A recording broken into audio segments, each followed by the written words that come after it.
Obadiah. The vision of Obadiah.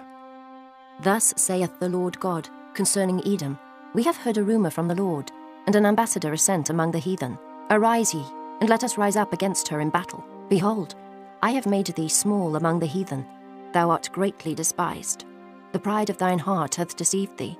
Thou that dwellest in the clefts of the rock, whose habitation is high, that saith in his heart, Who shall bring me down to the ground?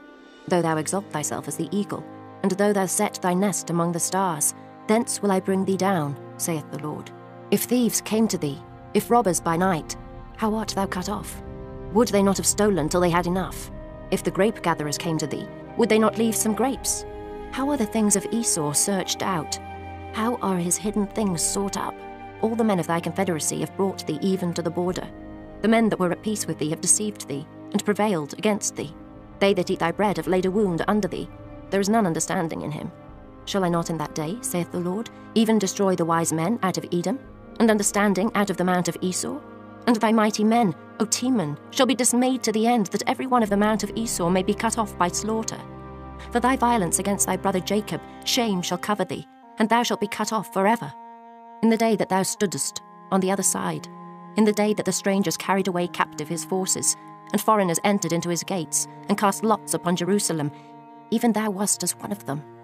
But thou shouldest not have looked on the day of thy brother, in the day that he became a stranger, neither shouldest thou have rejoiced over the children of Judah in the day of their destruction, neither shouldest thou have spoken proudly in the day of distress.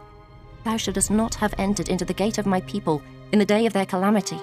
Yea, thou shouldest not have looked on their affliction in the day of their calamity, nor have laid hands on their substance in the day of their calamity. Neither shouldest thou have stood in the crossway to cut off those of his that did escape. Neither shouldest thou have delivered up those of his that did remain in the day of distress. For the day of the Lord is near upon all the heathen. As thou hadst done, it shall be done unto thee. Thy reward shall return upon thine own head. For as ye have drunk upon my holy mountain, so shall all the heathen drink continually. Yea, they shall drink, and they shall swallow down, and they shall be as though they had not been. But upon Mount Zion shall be deliverance, and there shall be holiness, and the house of Jacob shall possess their possessions. And the house of Jacob shall be a fire, and the house of Joseph a flame, and the house of Esau for stubble, and they shall kindle in them, and devour them. And there shall not be any remaining of the house of Esau, for the Lord hath spoken it. And they of the south shall possess the mount of Esau, and they of the plain the Philistines. And they shall possess the fields of Ephraim, and the fields of Samaria.